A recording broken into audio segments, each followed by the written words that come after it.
You scoundrel, you. You know what Critical Hit is about, and you know it's not for kids.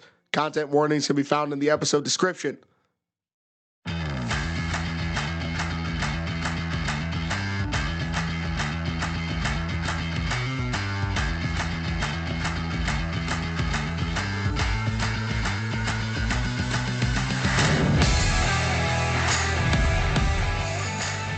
Hello, world, and welcome to another episode of Critical Hit, a foul-mouthed podcast where we talk about everything.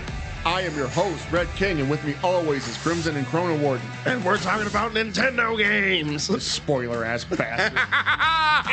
In games. Yep. We are, this is... Nintendo has a track record, a proven track record of just knocking it out of the park. And we're picking our favorite franchise, and we're talking about it. Yes, it's going to be a good one today. Are you guys ready? All of our episodes are good. Well, yeah. Damn, you guys interrupt me again? Are you guys ready? Yes. We're ready. We are Critical Hit, and Nintendo starts now.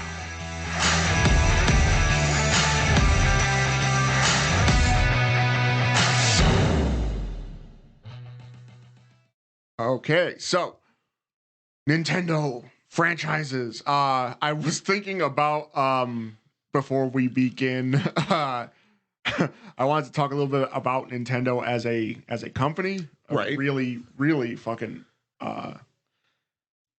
It wasn't always a gaming company. We already know that. Like I just think it's kind of hilarious the types of things that Nintendo went through as like a brand. Yeah. Well, they were a trading card company. Yes. Founded the year the Eiffel Tower was finished being constructed. Yes. Yeah, no, they have a very interesting, like, just the amount of different things. Because I've never played Hanafuda, but that's that they made Hanafuda cards. That was the thing. Yeah. And as games started to get more not card-y, like they kind of got into like different stuff, and there was a time when they were making love hotels, which, if you don't know, is one of those hotels that you exclusively go to you know what I mean? Yeah. Something you might be able to find on. Yeah, you might be able to find it on the hub, perhaps. Get it out of the way early.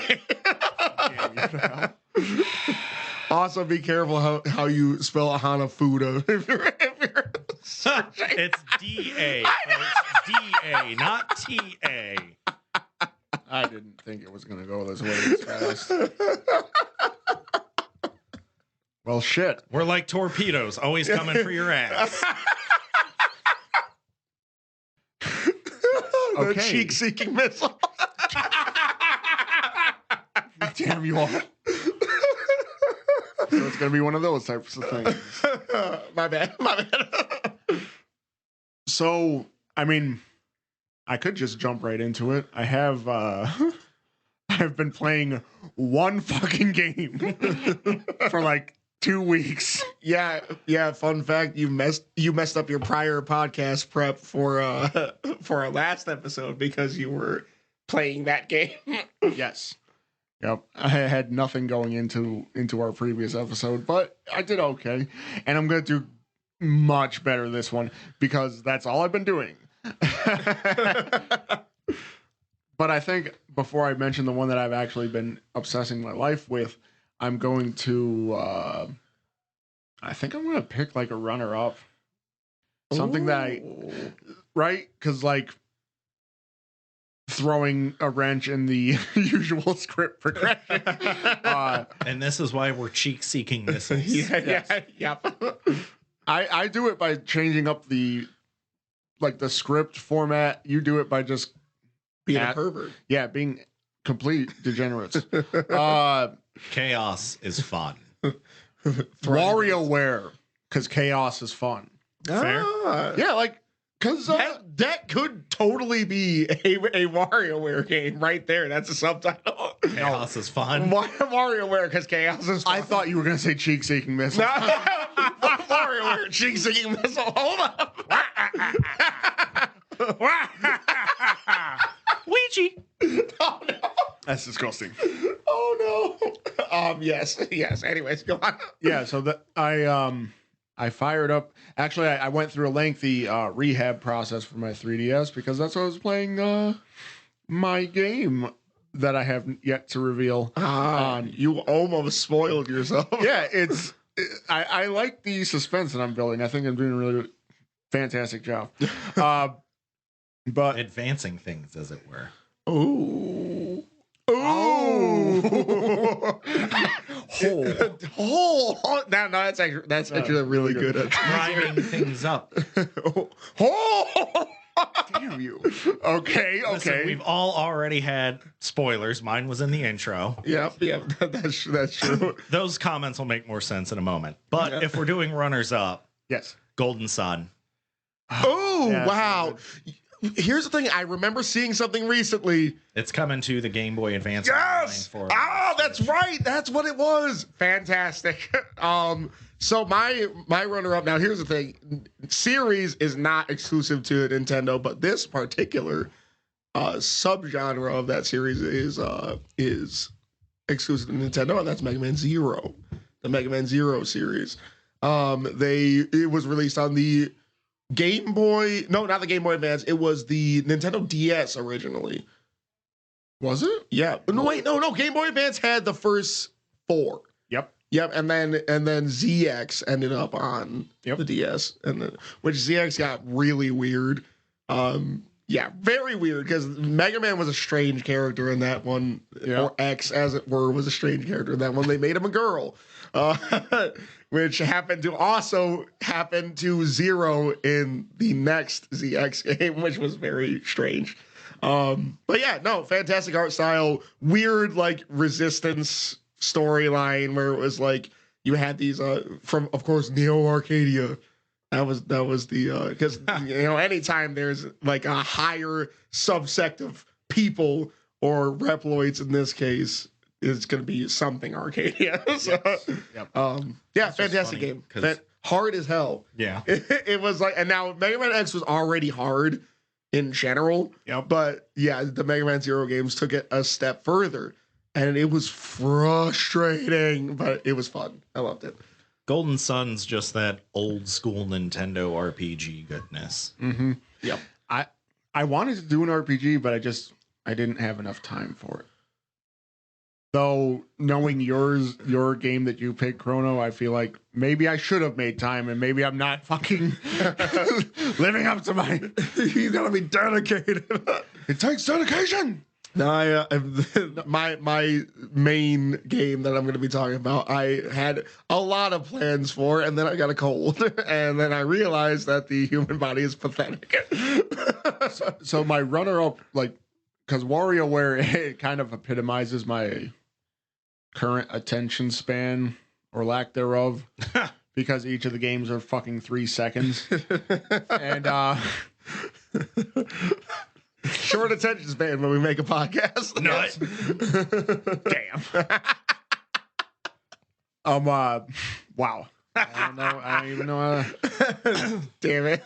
So like that, it was surprising when that game first came out, and just like I immediately counted out. I was like, what? Oh yeah, what even is this? Like, because like mini games were like Mario Party and stuff like that, where the mini games, they were in and of themselves like 30 seconds. 3 seconds was like, what? How are you even going to do anything? No, they do everything. And I think it was really interesting because they kind of created like a little Wario verse. They had like all types of different characters for him. Yeah. For him to interact with. They had like Kat and Anna, which were in no way Kasumi and Ayane from Dead or Alive. Is what I'm realizing. That's a good point. Because they're ninja sisters. Yeah. They just have a better relationship than Kasumi and oh my Ayane. gosh, dude. they, like Kat and Anna, they're cool. They're cool with each other, and they work together, and they probably get slapped significantly less by their male peers. Yeah, Dead or Alive was really fucking weird. Yeah. There were a lot of women slapping in that one. I was fucking like kind of uncomfortable. Yeah, no, it got really weird. When they started going with a story mode, it was like, Whoa. Yeah, because you remember the one with the 3DS? Yeah. Yeah. Tomonobu Itagaki. Yeah. It was a bit weird, man. And they were just fast and loose with it. It was strange. Tangents. Yeah. Tangents are fun. You want to know what's even more fun? Probably sticking to the fucking script. So here we go. And I'm going to start. Big reveal. Yes. Advance Wars. Okay? I've been playing Advance Wars as nonstop as I possibly could. A little bit of background. It originated on the NES. Well, not NES. The NES is the American version. Famicom was the Japanese version, and it was called Famicom Wars. And that series has had installments on every single major console that Nintendo has released, including the Game Boy. They had Game Boy Wars. Mm-hmm. So not Advance Wars as a franchise, it's Wars as a franchise. Yeah. And it was kind of that. So like Fire Emblem still kind of has the grid based, click a unit, move them, do some stuff. Yeah. They shook up that format a little bit with the newer games. There are some extra things to do. Advance Wars, Famicom Wars, whatever you want to call it, it has not. It has stayed one way for decades. It was not originally supposed to ever come to the United States. There was, there's an import crowd. There's always been an import crowd. Mm-hmm. It's a lot easier to do it like nowadays because Steam is fucking crazy, and there are a lot of region free stuff, and just the proliferation of internet makes it so that you can be exposed to international stuff a lot easier. Be exposed. Listen, stop looking at me. I was talking, I didn't even realize it, but I was like, that sounded weird. I'm exposed right now. Do fucking not. I just knocked out. That's it. Crimson gone. We gave him that NyQuil punch. But let me help with that nose a little bit. So, out here whistling like Dr. Kelso in the one episode of Scrubs. I really am, dude. I'm like, and I'm feeling like it's approaching the entrance of my nostril, and it's becoming disturbing. But continue. So, as a, I kind of went just obviously Advance Wars. I played some on a completely legitimate Game Boy Advance way of playing Game Boy Advance games. Completely legitimate. Mm-hmm. Certainly had nothing to do with ROMs. Was it Dual Strike? Is the DS. Is the DS version. Is the DS. Okay, so right. I dove really deep into the DS games. So Dual Strike and Days of Ruin. Yeah. Because I remember that's the one I played because I was edgy. So you mean the one where they went serious instead of just goofy combat? Of course. Yep. So I am the knight. I am Crimson. So even for the theming of Advance Wars, it was made way back when to get kids into strategy games. It was made to be, the graphics were made to be a little bit cartoony. They were made to be bright and colorful. Like when things caught on with that format of gameplay, Fire Emblem was the next kind of one up to bat, and they went more serious, and they have a much more like thirsty. I was gonna say sophisticated. Thirst only happened later. Nah, there's been thirst since the beginning. Listen, Lindis. No, that's Fire Emblem 7, bro. I know. Sita. Oh, damn it. Yeah, I was going to say, if you need to go farther back, you need to ask Ron. All right. So, first game. Yeah. Oh, yeah, I think that. Yeah, that's it. Done. Yep. First and thirst. So First emblem. 17. Yeah. So I'll 18 plus. Anyway, sorry. Go ahead. I'm sorry. You know what? Like sometimes I'll try to ignore you even when you're whiling, and it stopped working. I'll just keep going. Right. You're like, I can ignore this, so we just keep escalating. So the for Advance Wars, for the GBA, that was the first one to ever introduce a storyline. It was just it was a generic. I can say that in English. It was a generic war game that, the strategy and the tactics were the forefront of that was the only thing. You basically hit start, move into the game, and just start warring, and that was it. English. In Advance Wars, they introduced a more character driven and plotline centric type of experience. They introduced the commanding officers and their powers, having special powers that make your units do better stuff. Yeah. It was an easy story to follow. It started out in the first Advance Wars game. You had these different colored lands, Orange Star, Blue Moon, Yellow Comet, and Green Earth. Wasn't there a White Legion added eventually? That was no, that was I thought there was a black something. Black Hole. Oh, There were these four.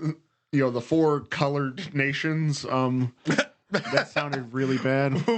Hold up. Well, they changed it to orange stars from red stars as well. Yeah, because right.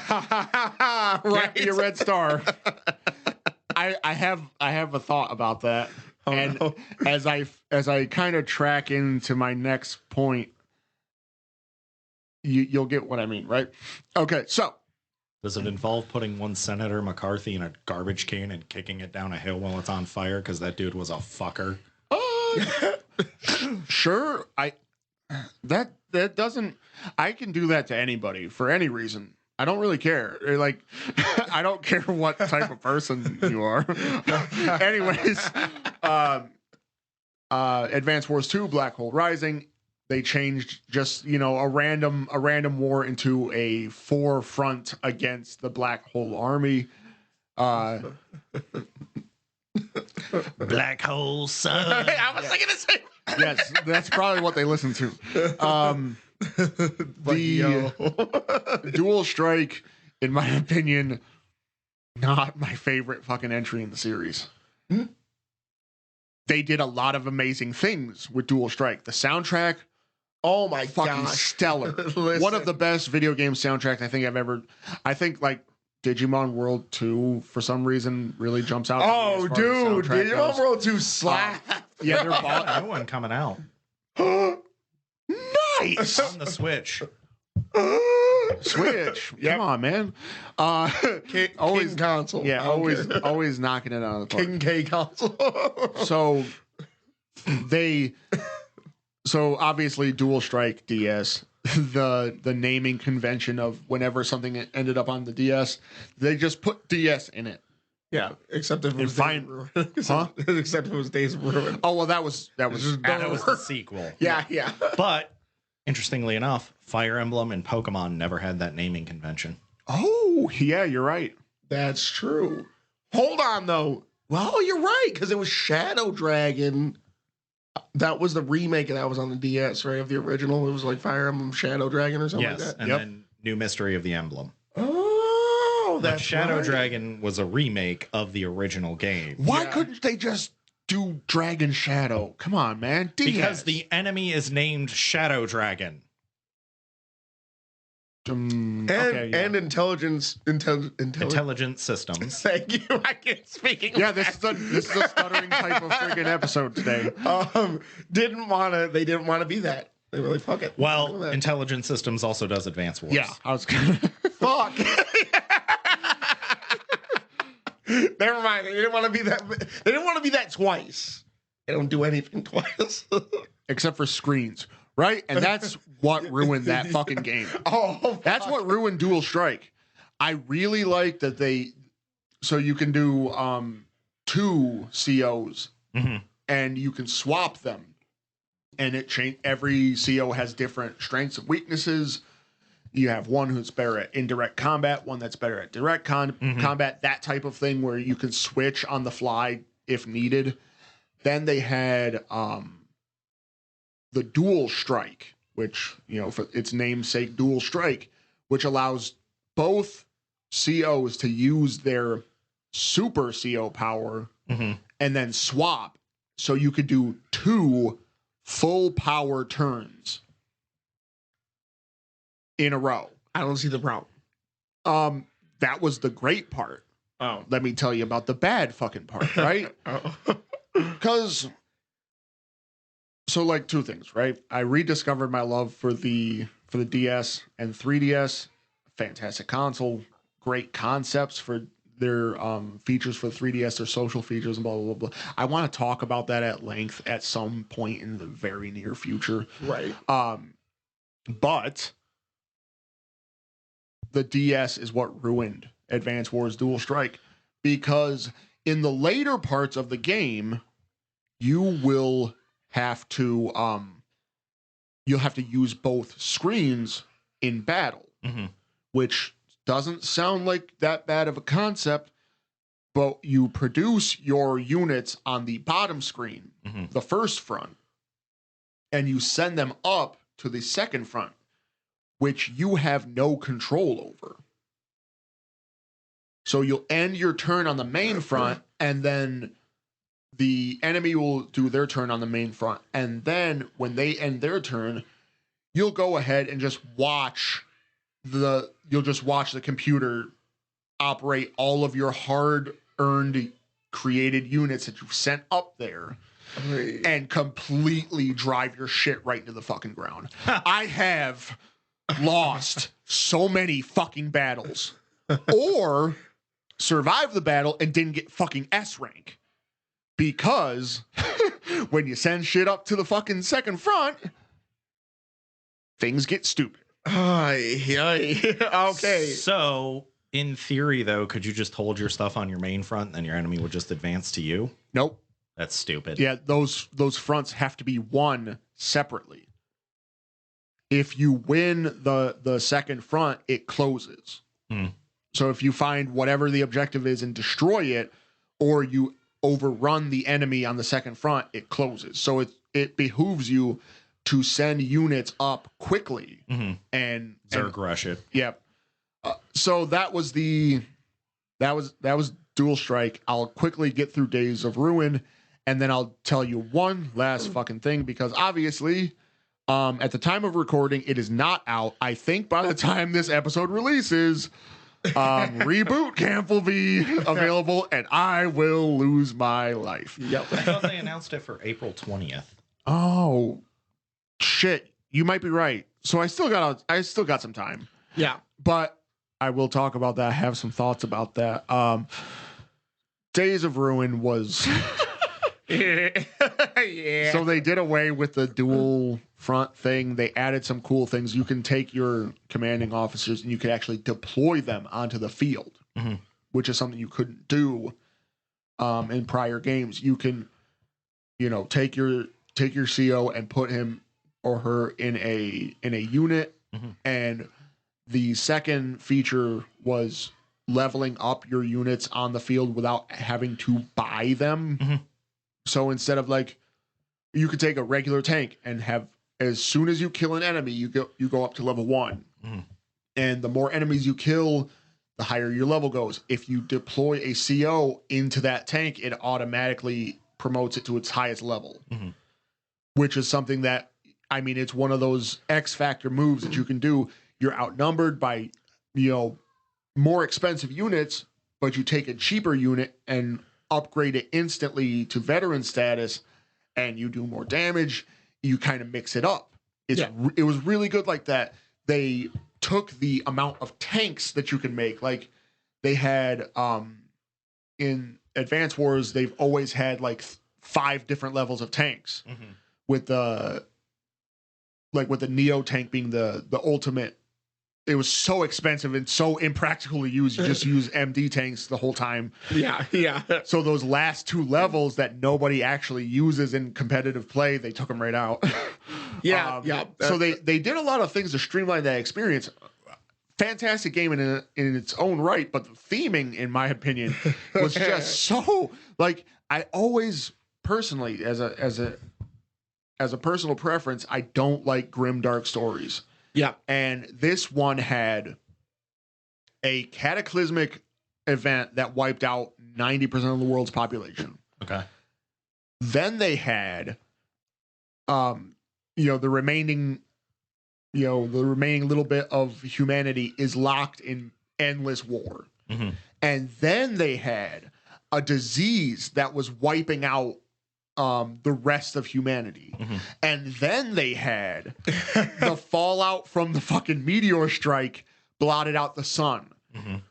And then they had stories of betrayal and God complex characters and murder, and it was fucking really harsh and grim dark. It was a lot. Yeah. When you go from Advance Wars, and it's, cheery, they take the horrors of war and make it really cute and fun. Yeah. And then they jump right into Advance Wars Days of Ruin. It's holy shit. It's this is really just harsh. It's harsh. And then that leads me into my final tangent is that for the Switch in April we have Advance Wars 1 and 2 Reboot Camp. I am so fucking excited for this game, right? Revamped graphics, no dual screen gameplay. Online battles, which they did in the DS versions, whatever. But DS Online was not something to write home about. Yeah, that weird. Depended. Pokemon had really good features. Yeah, good features, but you go online to battle somebody, and then you're sitting there for 20 minutes. Because it was Nintendo DS Wi-Fi. It was it actually had its own It wasn't just Wi-Fi. It was they called it, they branded it Nintendo DS Wi-Fi. Well, and it was, let me clarify. The 3DS. Yeah, the 3DS was. Yeah, 3DS was fine. It was starting to get better. The hand-holding friend code weirdness was. Yeah. Yep. Not ideal. So a big problem that I've been having concerning Advance Wars. We were supposed to get 1 and 2 Reboot Camp a whole ass year ago.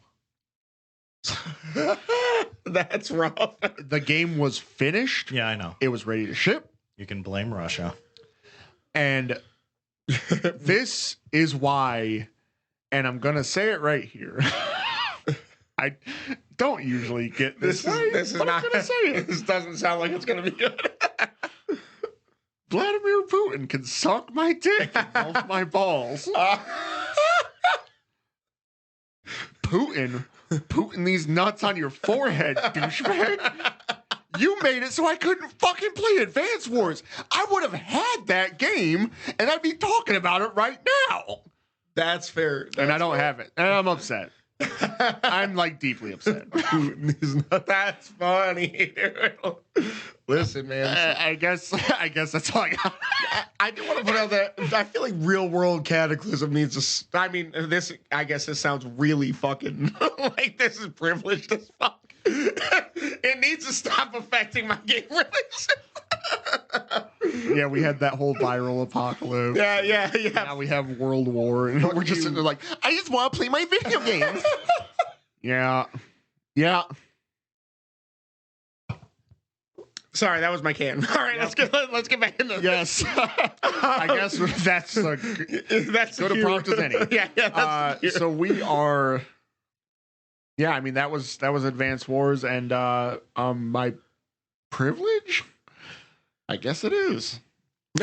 So I would say I've been kind of wanting to get back into a series, and I fully intended on playing one game from start to finish. Then the cold happened, and that didn't happen. But my series that I want to talk about is Metroid, just in general.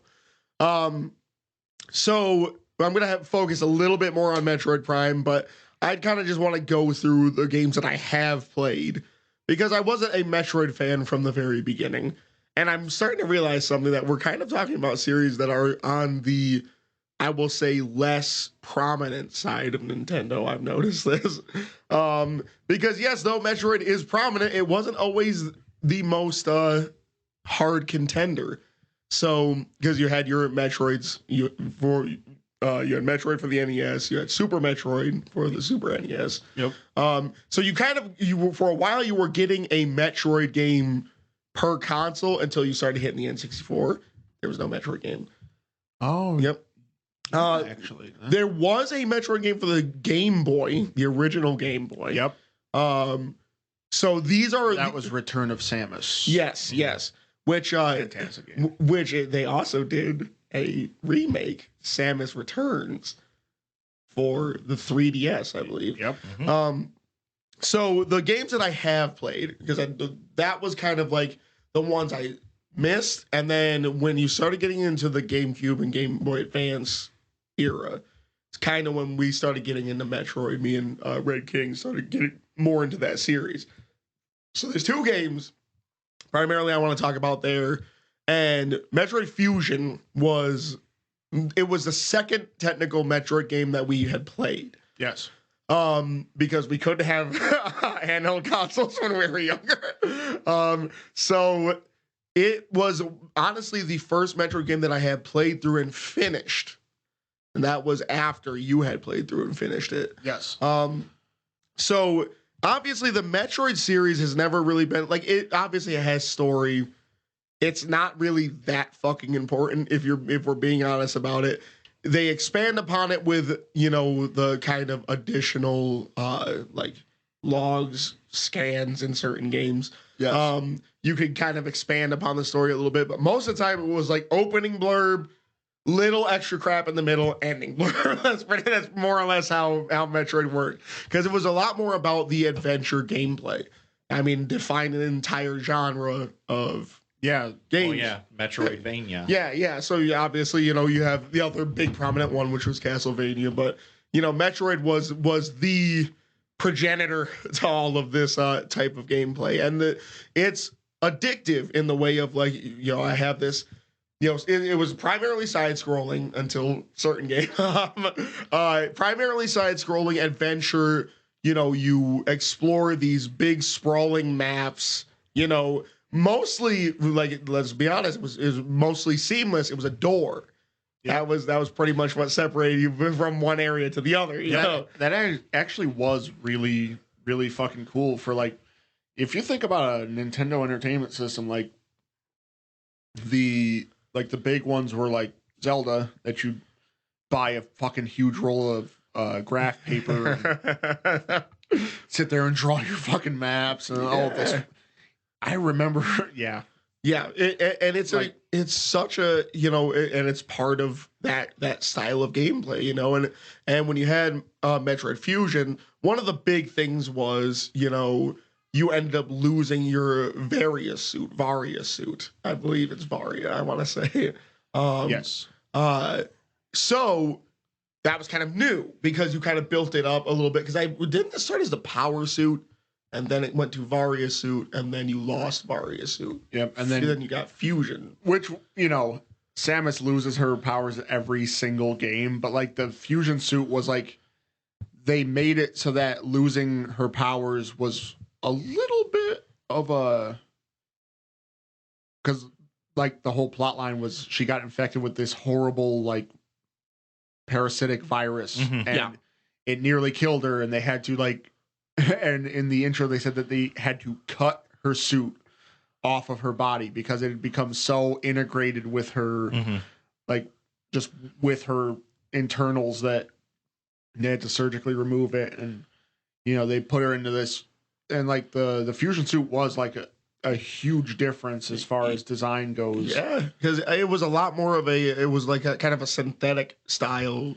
suit, you know, kind of connected to her in a way, you know, and it was a life support system as much as it was a power stacking thing. Well, so the thing about Metroid in comparison with, in particular, Mario and Zelda, Mario's always been a platformer, right? Yes. Yeah. They have the offshoot games, but at its core, Mario is a platformer. Yeah. Zelda is an adventure game. You don't go back in those games. The big thing that made Metroid unique is that you get a power up, and now you've unlocked an entire new suite of abilities that let you advance the map. Yeah. You had your power bombs. You had Morphall, which was not by default, if I remember correctly. In the NES version, you did have Morph.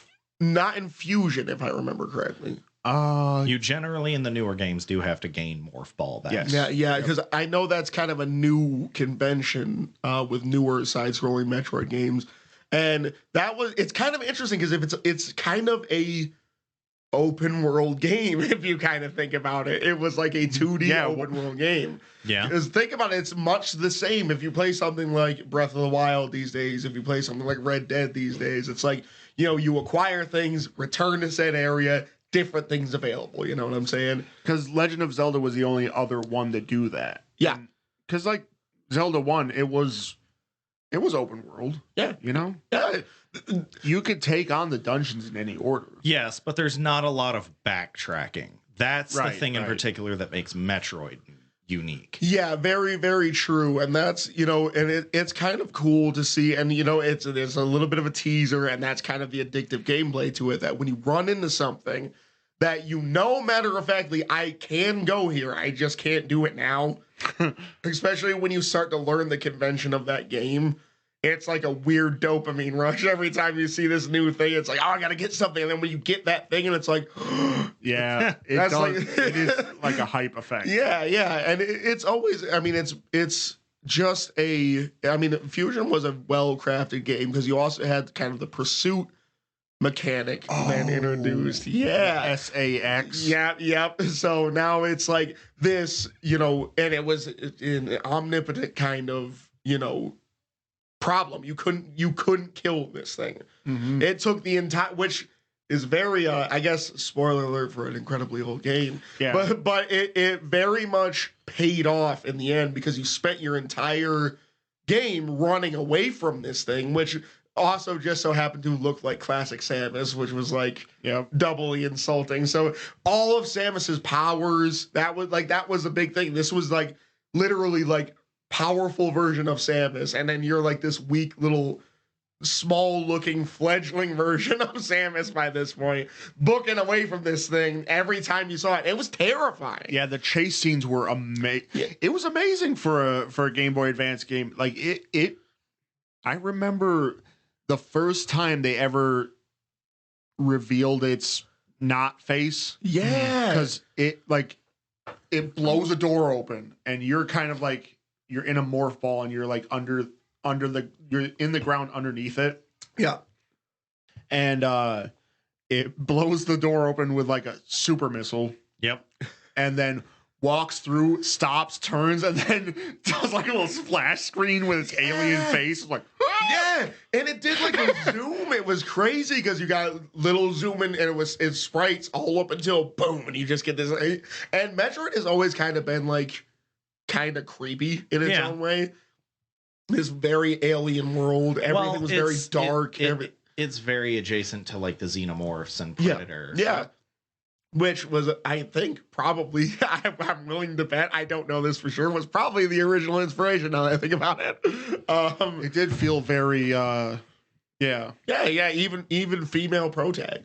Yeah. I mean, that's kind of on point.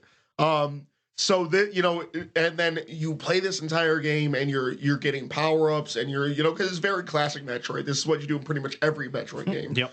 Is that you acquire power-up after power-up after power-up, And it all pays off because you get to fight this thing and you get to kill this thing. And it was such a payoff, man, to be getting pursued by this thing the entire game. And then you finally get to turn the tables and you get to kill this thing. It was amazing. Yeah, and then you get an escape scene at the end. Because you got to escape this self-destructing base. And you had a timer. And it, like, because that's the thing. Everything was very, like, adrenaline. You know what I'm saying? The chase was adrenaline. And then at the very end, almost akin to, like, you know, Halo, for example. You remember Halo 3? That was, like, one of my favorite. That was one of my favorites. But, you know, you get to escape this self-destructing base, and it was just amazing. And the gameplay is undeniably solid. It's always, like, Metroid has always had fantastic gameplay, except for arguably one. And this was a very awkward phase for Metroid and Nintendo in general, and that was the Wii. And you remember Metroid the Other M, right? Yeah. There was not. Now here's the thing. I'm gonna say the gameplay wasn't bad. Yeah. It was missing some key things that if you start to look at newer Metroid games, you start to see how it could have been done better. Yes. But considering, because it was kind of like Ninja Gaiden, because it was developed by Team Ninja. Yeah. And which, I mean, the ick of that tends to rub off a bit when you start to see the portrayal of Samus in that game. And this is not... Did they give her the Rhea Hayabusa treatment from Ninja Gaiden 3? Pretty much. So they made her... They gave her more of a Kasumi or Ayane kind of treatment where they recycled their plot. Yeah, she became a very subservient character, and a lot of it was, you know, can I do this, senpai type of thing, because they gave her a what was his name? Adam. Yeah, that's right. Malkovich? Yes. I don't know his last name. I just know Adam is his first name. Yeah, and then Adam had to approve everything she could do, and it was just so very like it was. They said it back.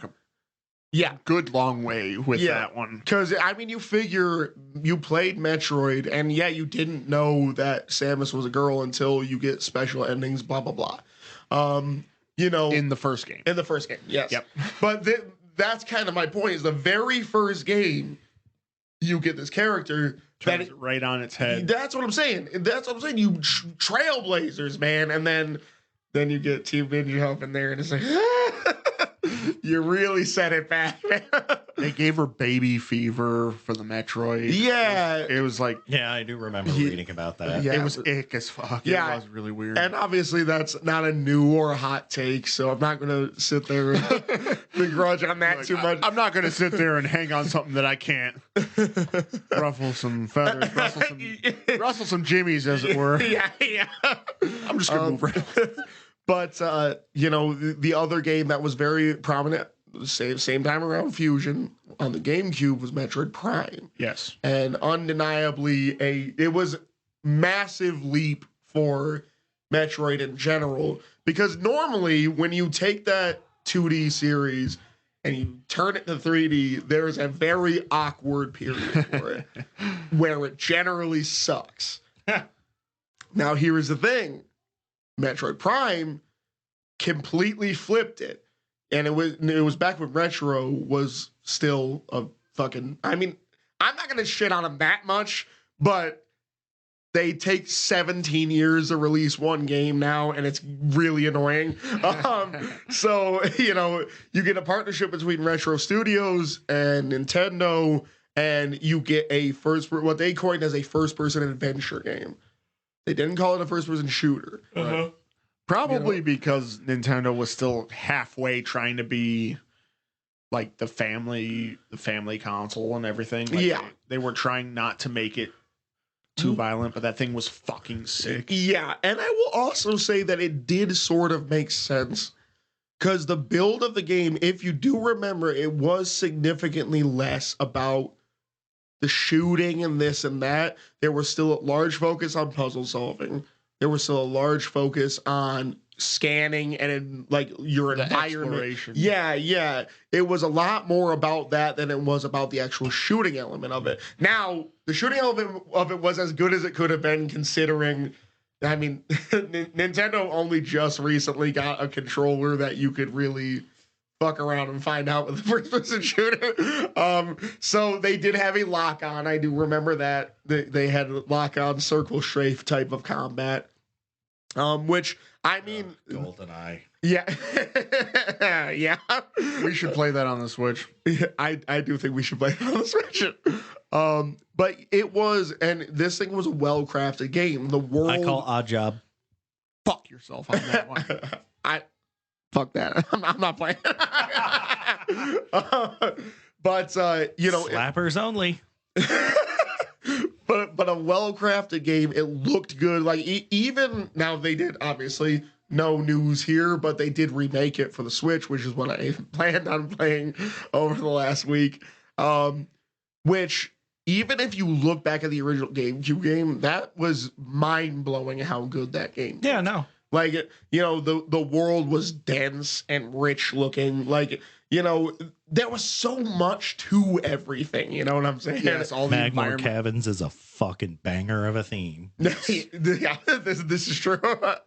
And it was like the amount of like environment. Yeah, there was like fucking jungle, and it was cool. They had the actual like snowy friggin' ice one. Yeah, and that's what I remember. Which, I mean, granted, I believe this might have been introduced in Metroid Prime 2, but they did eventually have a grappling hook, which was, I mean, any type of grapple swing mechanic in a first-person shooter, I'll take that.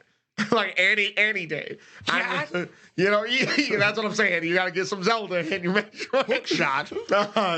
But and that was I guess that was the most impressive thing to me about, you know, just anything related to Metroid in general, is that they did a fantastic job at making you intrigued in the world without sitting here and having hours of exposition. Mm-hmm. You know, you just got thrown into something and you were just automatically like, what is all this? Environmental based storytelling. Yeah. And like probably the king series of that. And, you know, which makes me very angry that Metroid Prime 4 was supposed to happen. I don't even know if it's coming out on the Switch at this point. Probably that Switch 2. You know that. Probably that Switchy 2. But, you know, and you also now have which rumor has it, the whole Metroid Prime trilogy has already been remade on the Switch. They're all done. I'll take 3 of those. Yeah. They're just waiting to, like, because you remember the Metroid Prime remake was kind of a stealth release. Yeah, it was. They did it right after a Nintendo Direct. They announced it. They know how to fucking do that. they really do, man. They really do. And it's like, and that's, you know, if I could play the whole trilogy, and then I mean, I really hope I don't have to get a whole new console. But if I have to get a whole new console for Metroid Prime 4, I would gladly get a fucking Switch 2. Yeah, just in a general sense. As long as they put some better hardware in it. Oh, yeah. Well, like, I'm not going for like the OLED, because that, whatever, if you've never bought a Switch before. Or if yours breaks. Yeah. Then, like, if one of my kids would just fucking break it, just don't break anything else. Just break that fucking Switch so I can the OLED. Give it a swift punch right to the screen. Give it to your youngest; it'll be done. No, you know the Switch the screen is made of plastic, right? Yeah, it's actually made to withstand getting fucked up. Yeah. Your youngest son would find a way, and your TV might go with it. Word.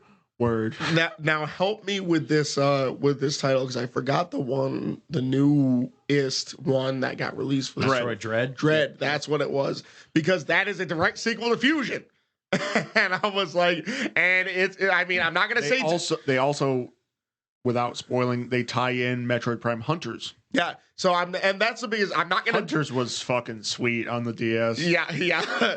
And I'm not gonna dive into that hard, because it is new, and I feel like that's obviously very much worth going and experiencing. But, you know, the callbacks to Fusion, how it's so closely tied and feels so much like it. The natural evolution of the gameplay. You have quick steps. You have melee attacks for when enemies get close to you. That was the 3DS version. Yeah. And which, I mean, they just perfected it. And it's like aiming, which that's another thing. I mean, as far as a 2D shooter goes of any kind, Metroid always had the best aiming mechanic.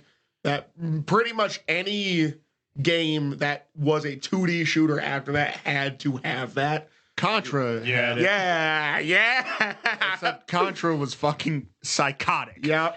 I will still. Yeah. I mean, here's the thing. Fuck around and find out. Real play at Contra.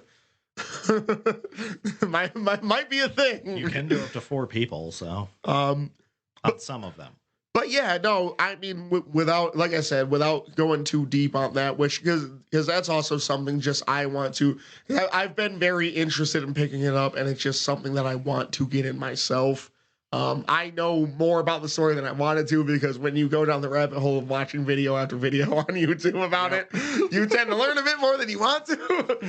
But it's still a very much worthwhile game. And, you know, I mean, the Metroid series, that's my pick. It's a fantastic series, undeniable. And hopefully Metroid Prime 4 happens soon. Now we are on Chrono. What do you have for us? Fire Emblem. Ooh. Foreshadowed in the beginning of the episode. Foreshadow Dragon. We knew this, though, because here's the thing.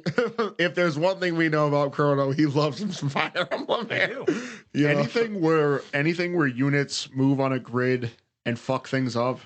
Dungeons and Dragons, Fire Emblem. Listen, Tactics, man. Ogre, Final Fantasy Tactics. Not a fan of Final Fantasy Tactics Advance, though. That one was a weird one. Yeah, that was strange. I do remember that. Ivalice Alliance games. Yeah. But Final Fantasy 12 takes place in that world, and it's better than both Advance games. Wait, isn't War of the Lions Ivalice also? Yes, that's the farthest one in the future. Anyway. The first game in the Fire Emblem series was Shadow Dragon and the Blade of Light, released April 20th, 1990. Ooh. That game is older than all of us. It is. I was about to say, it is not, but it is. I know my birthday. I'm not an Indian. Second one, Fire Emblem Gaiden, March 14th, 1992. I'm actually sort of familiar with this timeline because you don't know how many times I've watched like retrospectives on Fire Emblem recently. Number 3, a sequel to Shadow Dragon and the Blade of Light, Mystery of the Emblem, January 21st, 1994. Which had a kind of a weird name. Well, it was Fire Emblem, Mystery of the Emblem. Yeah, I'm just saying it felt like sitcom-y. I don't know why. Number 4, Genealogy of the Holy War, May 14th, 1996. Welcome to the incest game, folks. Number 5, Thracia 776, an Interquel 2, Genealogy of the Holy War. Yep. September 1st, 1999. Wasn't Thracia the one that had like the big ass maps? Yes. Yeah, I remember that. Genealogy of the Holy War did as well, because basically cavalry was your most important thing, or flyers, because your infantry's like which I'm not keeping a buck though. I would not mind playing a Fire Emblem game like that. If they did a new take on that, I would play it. I'll cover something in a minute. The Binding Blade, number 6, March 29th, 2002. That was the one that Roy introduces Roy. My boy Roy. Who was introduced in Super Smash Brothers on the GameCube. Yeah, that was our first introduction. No, that was America's first. That was the West's first introduction to Fire Emblem. Yeah, there were no games in the Fire Emblem series being released until after Super Smash Bros. Melee. Yep, and they both had Japanese voice actors. And because number 7, Fire Emblem in the United States, Europe, Australia, was the Blazing Blade. Yep. And it was April 25th, 2003 in Japan. So Hector, motherfucker. Yeah, that's my favorite character. Yeah, and also the namesake of my Dungeons and Dragons character. Yes. Lindis is one of my favorite characters. Was it okay? So hear me out. Yeah, we're gonna agonize on this one. Hear me out, because I've played this one at length. Wasn't there what was the Pegasus Knight's name? Which one? The one with the Fiora. No, Florina. Florina. Is the purple hair. Yeah. So Fiora is the second sister that you meet. Shit. So and then there's Farina, who you only meet in Hector's route. Yes, I do remember that. Now, Florina and Lindis could have. I remember this. This is stupid, but they could have a relationship. Essentially. Yeah. Yeah. they censored it. They did. They did censor it, but I do remember that being because that was. It's very heavily implied. Yeah, yeah, and that was the first time I was like, "Oh, fuck." Anyway, no, I have to mirror that one because. Nah, it was awesome. Yeah, it was. I was like, nice. Sliding right along. Number 8, The Sacred Stones, October 7th, 2004. You played that. Yes, I did. Yep. I hated the not the protagonist because they all have main character syndrome. Yeah, but well, did you hate Erica or Ephraim? Ephraim. Really? I actually didn't like Erica either. I mean, okay, so your Jagan archetype in that game is one of the best characters in the entire series. Seth. Yeah. Bomb. Yeah. You know, so speaking of Seths, famous Seths, we're not talking about Green, Rogan, which one? There was so there was you've heard of Cain and Abel. Yeah. And I'm not talking Fire Emblem. Yeah. Yeah. I forgot they're in there. So there's a third brother in the biblical. Yeah, Seth. Yeah.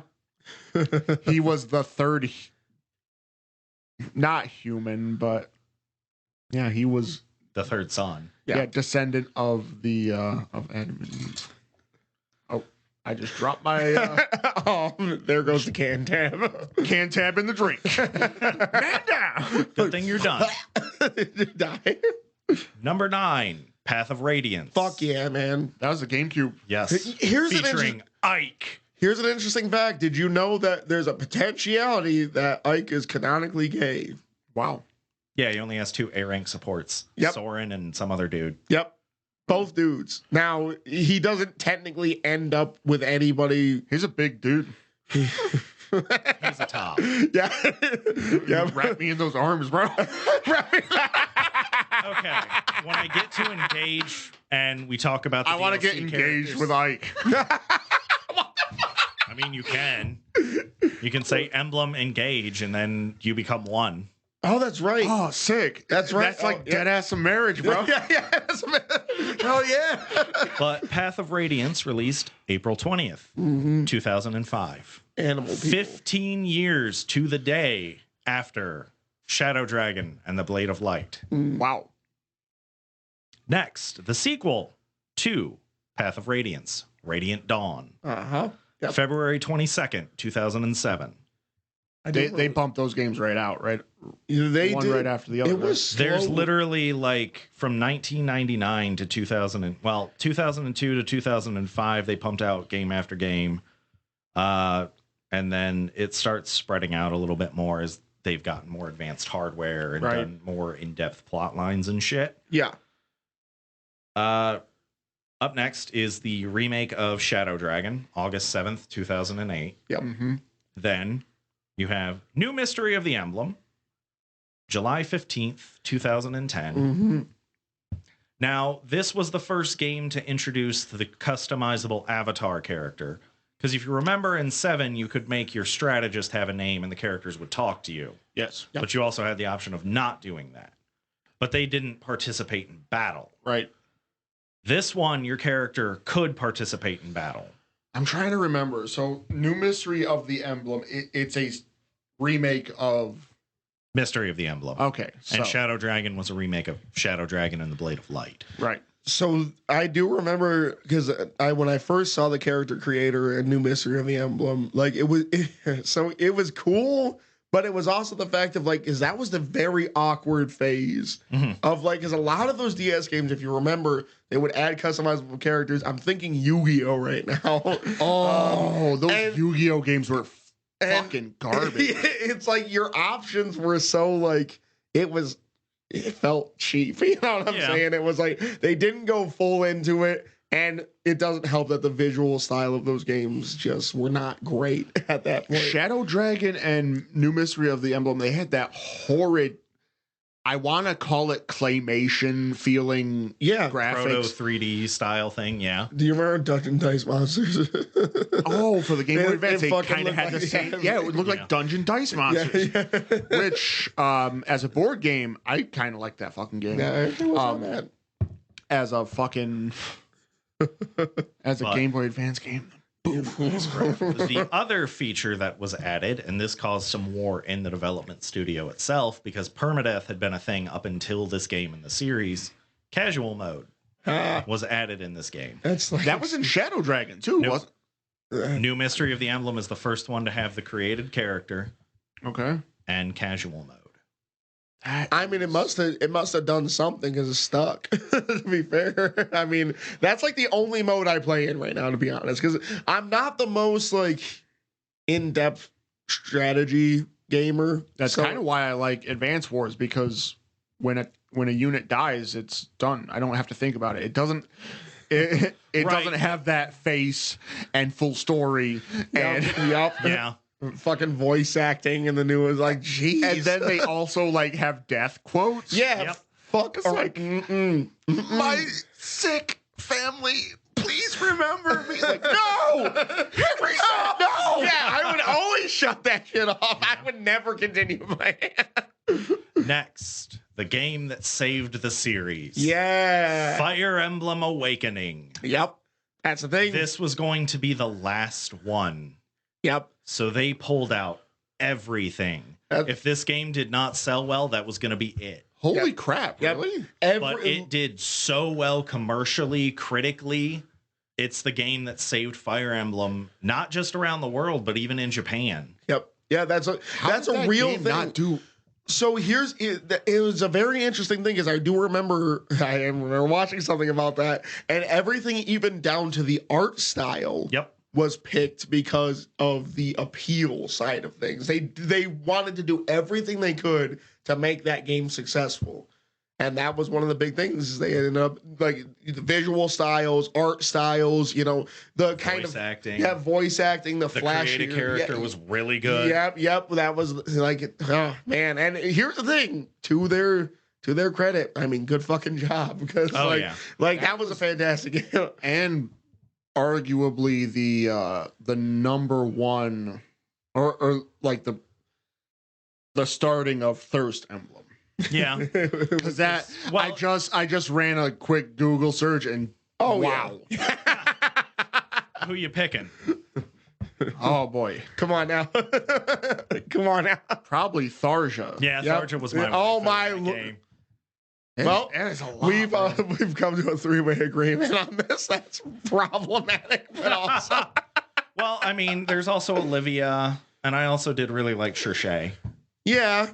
I mean, listen. But yes, this is the start of Waifu Emblem. Yeah. Listen, it's a lot. There's a lot. But April 19th, 2012. Wait. This one had who was the one with the purple hair? Olivia? You talking about Dragon Rider? Yeah. Oh, that's Cherche. Yeah. Okay, there we go. Anywho. Thirst Emblem. Listen. Next, Fire Emblem Fates. June 25th, 2015. Which, okay. I played that one. That one was really good. That had a weird one. Fates was the one where you could It's 3 separate games. It's Conquest, Birthright, and Revelations. I do remember that because they had Samurai Homie, and then they had that blonde dude and his little brother, which was fucking weird. But here's the thing: didn't that have a thing where you could it was like talking to the characters or something like that, but their faces were like in the fucking screen. Yeah. And like it was weird because it was like inappropriate touching. It felt like. Well, they cut a lot of that out in the Western release. Yeah.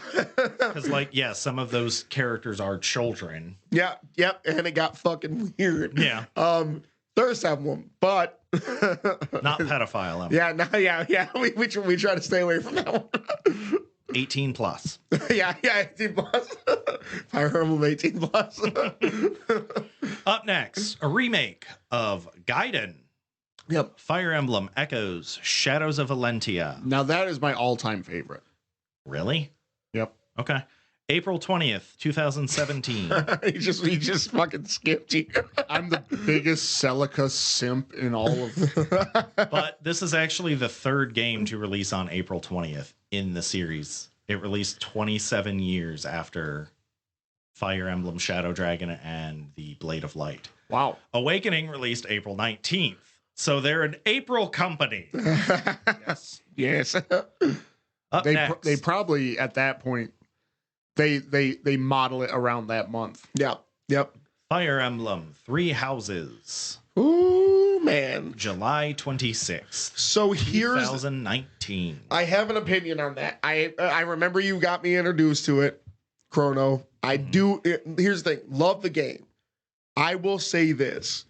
In a game where you require somebody to play through it 3 times, 4 times, there's a lot of fucking content. And there's a lot of ground to cover each time you play it. And the DLC adds more. Yeah, yep. So that's my one gripe. So here's the thing: is recently they've kind of been doing that. That seems to be where they're going with the series going forward. Is that multiple playthroughs are kind of required to get the full story. Nope, not Engage. Hey, one and done. Yep, I'm not complaining anymore. So Three Houses was the only one that I do fundamentally have a problem with it. No, Fates is worse.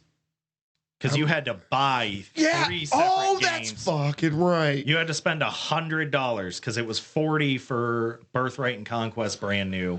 And then on one of them, you had to spend another $20 to get Revelations. You just made me want to go play Engage right now because that's very fucking exciting. I know that I only have to play through it once. Yeah. Like, obviously, I'm sure there's content that, you get if you play through multiple times because that's always kind of a thing. No. There's not. Because even Awakening had shit that you could... I mean, it was unlockable, like, extra modes and stuff like that. I mean, there's DLC. You get some extra stuff after, like, beating the game, but you can just load the same file up. Fuck around and find out. I'm playing Engage as soon as I get home. Engage is fantastic. Now, that was the... Okay, we'll continue with the timeline. We're on the last game. The 17th main release in the series. Oh, so we are January 20th, 2023. Yep. However, in terms of in-studio stuff, they tend to title Fire Emblem Iron and then put a number after it. Huh. Engage was actually Iron 19, even though it's the 17th game. Three Houses was 15. Okay. Yeah. Oh. But think about the chemical symbol for iron. It's Fe. Ha! Oh, fucking sweet. So projects like Fire Emblem Warriors 3 Hopes, they bear different titles in their in-studio titling. Okay. But one of the things that looks like it was being remade was Genealogy of the Holy War. Oh, shit. So that... Yeah, that'd be awesome. And I mean, the spacing of 2 also kind of makes one wonder if Thracia 776 wasn't in there. Oh, wow. Here's the thing, that'd be so cool because that's the one thing I've always kind of been fascinated in was going back and playing like the larger form games. Mm-hmm. But it's sometimes I don't know if I'm a graphics whore or not. I can't tell. No, you really are. You are a graphics whore. It's hard to go back and play those games sometimes, man. It's like now here's the thing, GBA forward, I got you. Yeah, I'll play those all day, every day. But except for those the remake of Shadow Dragon, I just well, that was DS. Yeah, okay. Yeah, so skip DS. Game Boy Advance, 3DS up. Yeah, I'll play all those all day, every day. But So here's something for you.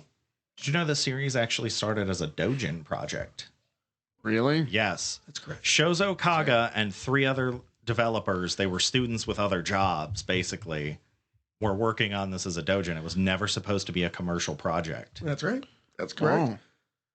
But the funny part is that Kaga actually listed First Queen, another game, as an influence for Fire Emblem. Mm-hmm. Now, which had artwork by one Yoshitaka Amano. What? Of Final Fantasy fame. Also Speed Racer, but he's the artist for Speed Racer. Whoa. I did not know that. Amano is Speed Racer. What? Yeah. He was the artist for Speed Racer. That's fucking insane. Now that I think about it, I feel like I can look at Speed Racer and I'm like, well, his art style is always like flowing lines, bright colors. It fits perfectly for Speed Racer. Oh, that's crazy. That is so cool. So he's done a lot of other anime too, but right now, correct me if I'm wrong, because there was I don't know names, but one of the original developers in the Fire Emblem team ended up splitting off, didn't he? Kaga, yes, he left after Thracia 776. That's correct. I was about to go into that. Yes. Okay, so I'm gonna let you continue. So he founded a new studio. It's an independent studio called Tirnanog Studios. Mystic. Yep. So originally, they created a series called the Emblem Saga. That's right. They got sued. Nintendo tried to sue them 3 times. The first time, they actually ruled in favor of Tirnanog and their publisher. The second time, it was like they had to pay 76 million yen. And then they changed it from Emblem Saga to Tear Ring Saga. And then Nintendo tried again, like in the early 2000s, and the Japanese Supreme Court was like, no, they already paid you money and they changed the name. Fuck off. Yeah. Nice. Which, I mean, come on, Nintendo. You are kind of. So it's funny, right? Because he actually, in 2005, they released the last game in Tear Ring Saga for a while. Yeah. 2016, he came out with a game called Vestaria Saga, which I have on Steam. I have the first and second ones.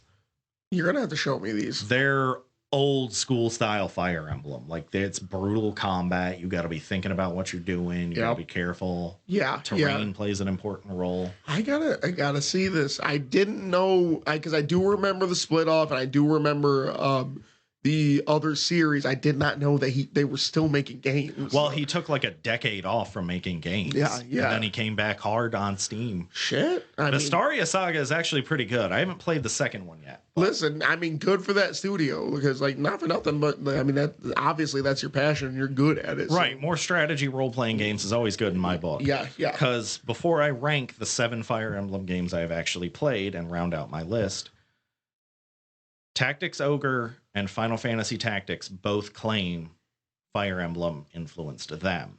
Okay. And that was influenced by Black Queen. Right. Or First Queen. Tactics Ogre Black Queen is one of those games. However, now to rank the Fire Emblems I have actually played, number 7 is Fates. Right. Okay. So kind of makes sense. Coming off the heels of Awakening, Fates. So Awakening's story, I'm not going to spoil too much on, but there was time travel involved, and you got to make kids. You paired people off and got children. I do remember that. You got to meet them, and they could fight with you, and it was fucking cool. Fates did it weird, right? It wasn't a time travel story. You put your kids in like a side realm, and they just aged up super quick. That's weird. It's like the hyperbolic time chamber. It was the hyperbolic time chamber, literally. No shit. That's awesome. Number 6 is Sacred Stones. Okay. That's a fair ranking, I would say. That kind of felt to me like out of the Fire Emblem games I had played by that point, which was 2. Well, at that point, everyone had only played 2. So it was definitely the inferior of the 2 in my opinion. I mean, Sacred Stones did some interesting stuff for the game. It was the first game to introduce infinite grinding, essentially. That's true. But just like, I don't know. I liked Erica more than Ephraim, but like I said, outside of like Seth and like La Arakel and Joshua, I didn't really care about most of the characters in that game. Yeah. Number 5 is actually Binding Blade, because I played that legitimately. No, the fuck I didn't. That's a fan translation, folks. Oh, Listen, man. Super Robot Wars fan translation for the Game Boy. It was a Game Boy Advance emulator. Yep. Yeah, same thing. I ended up playing Binding Blade as well. I didn't play it from start to finish because the one that I happened to have at the time was a very rough translation. Oh, so man. Yeah. So I'm like, No, the one I have is like really, really good. Yeah. Number 4 might actually surprise you all. Blazing Blade. Okay. I mean, actually, for me that might have been a little different, but I mean, bit surprising, yeah. Number 3, Three Houses. Okay. Number 2 is Engage. Yeah. Okay. Oh shit. So here's the thing. Now I want to play it more. It's a fantastic fucking game. Damn. All right. It really so I know the opening is weird and the first couple chapters are off, but once you hit chapter 10, 11, the story just takes the fuck off. Yeah. I'm not going to spoil anything because that game is less than 2 months old. Yeah. That'd be insane. But the later chapters, I have a friend at work who also plays Fire Emblem almost as religiously as me, if not more. Yeah. And we've been talking about it. And yeah, like chapters 24 and 25 are some of the best, like, story-wise Fire Emblem chapters ever. That's fucking exciting. I gotta try it. I gotta do it. I gotta get back into it. Number 1 is Awakening.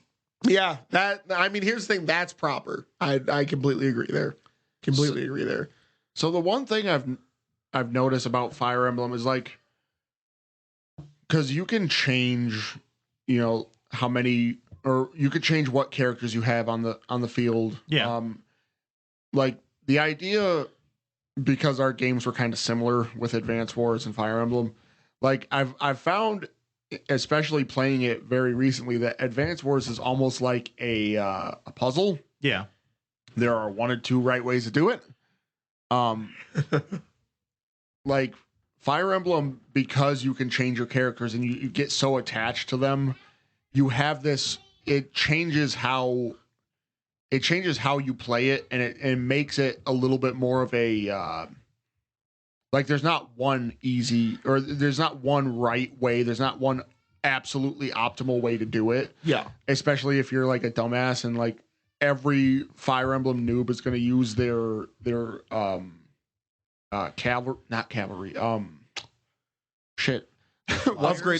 upgraded unit. Yeah. I'm trying to think. Oh, the Jagan archetype. Yes. Yeah. Everyone's going to use their Jagan archetype and just spam the living shit out of them. I remember doing that when I first played Fire Emblem. Yes. You used Marcus. I was a fucking idiot. And in the late game, it's just like unplayable. Well, yeah, because they're not gaining any experience, and you need to get your other characters' experience. Yep. Yeah, I do remember that was like, I used to not like Fire Emblem because I was like, oh yeah, I'm smart, I'm gonna use this guy, and then it's like later in the game, we're like, completely unwinnable. Yeah, yeah. I remember it's a hard lock too. It is. Where you're all of a sudden you're sitting there and you're like, sometimes you get a couple of hours into that game, and then realize you have to restart your save. Unthinkable. You know what I'm saying? Because back then I didn't. I was a fucking a wee sprout. You know what I'm saying? I was not ever prepared to restart my fucking game, and I looked at this and I'm like, I fucking have to. There's no way around it. Like, and it was like, it was engaging enough that I didn't want to not play the game. So it was the first time I was just like, I'm just gonna bite the bullet and fucking do it. Like I remember, once again back to Advance Wars, like you get a fresh set of units every, and they don't have a face, right? Like they're just the only person you got to worry about is like the COs, and they're not even part of the battle. Yeah. They use their superpowers to influence the flow of battle, and that's it. Yeah. They get to stay cool. Like everyone's got their cool design, and they get to stay off of it. Like some of these fucking, like all the Fire Emblem characters, they're cool as fuck. Yeah. They each have that my precious character that dude. that I remember having to spend so much more time on that game than I probably should have because I just couldn't. It's like what, and it wasn't even. I wouldn't even read the fucking death blurb. It would literally just be like, "Gah," and as soon as you hear that, their face pops up. Click it off. Fuck you. Turn it back on. I'm not fucking around with this. Because knowing full well you're going to restart it anyways, like knowing the fact that they died and said some shit. Yeah, I don't even. From my young sensibilities, was like, I can't. Yeah, I don't even want to feel a type of way, man. I don't want to feel sad today. Turn it off. Turn it back on. Lady Lindis, please remember me. Yeah, yeah. I'm like, yeah, no. Yeah, and I mean, but I will say this: with playing Engage, they did such a good job with that game. Like the gameplay in Engage is the best the series has been in a long time. Yeah, unbelievably good. The whole Engage system is fucking awesome. Like I love the emblem rings. Like, and you can mix and match, and you can build bond levels between each person in their ring, and it's like there's just so much good to that game. Oh yeah, and they brought the traditional weapon triangle back, which I greatly appreciated.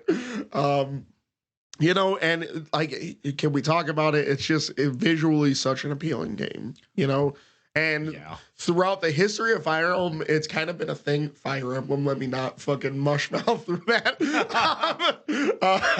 Through the history of Fire Emblem, it's kind of been a thing where the art style has been a very consistently changing thing because they generally have a different artist each time. I mean, there's a couple games that shared artists. Well, the first 5 games were the same artist because those guys went with Kaga to Tirnanog Studios. Yeah.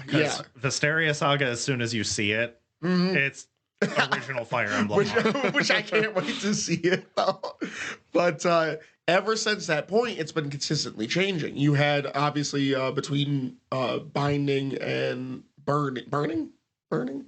Blazing. There we go.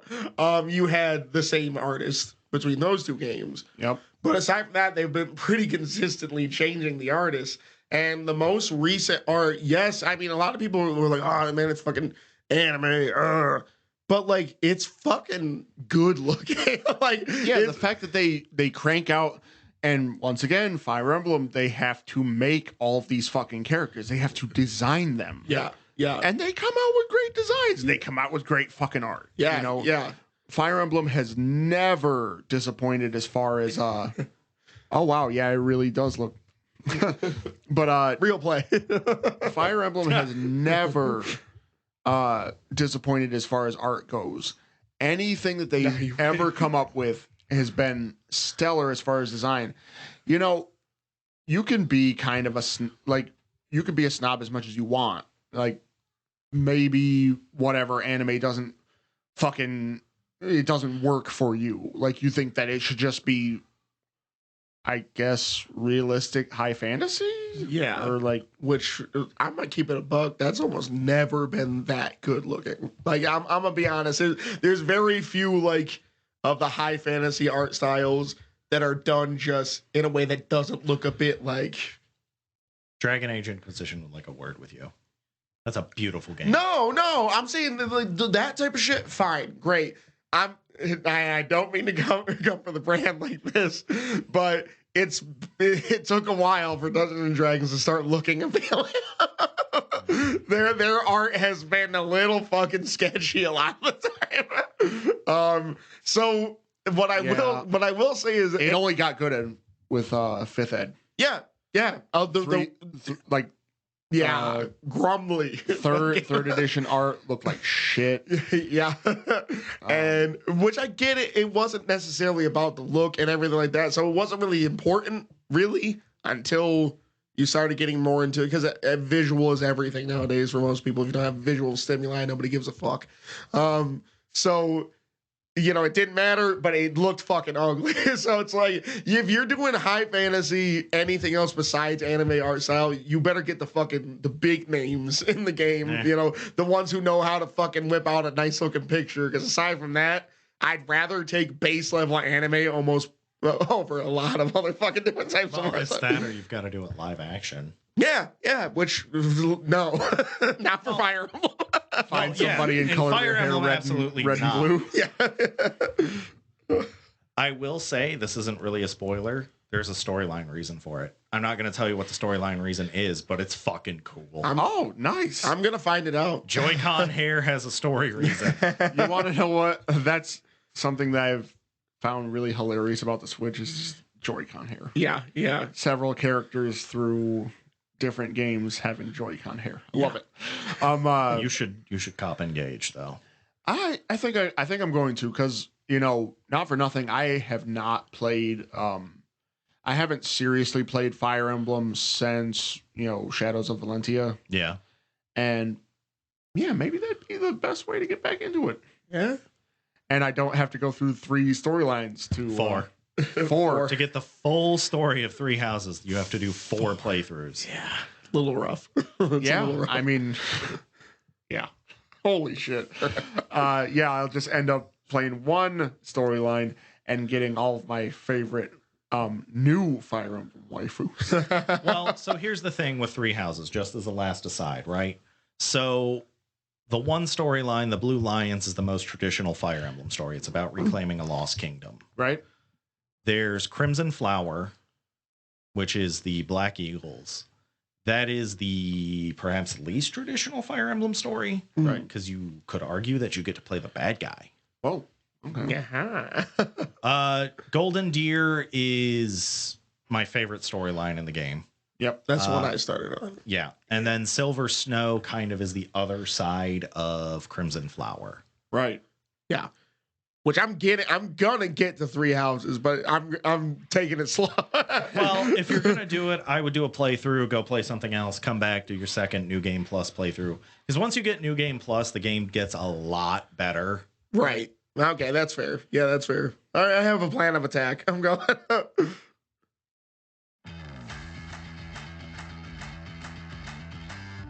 And with that, we have reached the end. What a fucking journey. Yep. Beautiful. Memory Road. Memory Lane, you mean? Memory Lane. Violence Road. The Mario Kart stage. Yeah. Memory Road. Memory Road. Just stare into a VR console and it generates the road. Full of trauma, probably. It's nothing but falls. It's a nightmare. Thank you for listening. Subscribe. That sounded forceful. Please subscribe on Spotify, Apple Podcasts, Google Podcasts, iHeartRadio, and Pandora. Everywhere you find your fine podcasts, and this one is the finest. New episodes every week. You can also follow us on KriticalHIT Official at KriticalHIT Official on Twitter. It's also new. Yeah. Yes. We have new episodes every Thursday at noon. Till then, I don't know. Fucking play Nintendo, dude. They're great. Bye.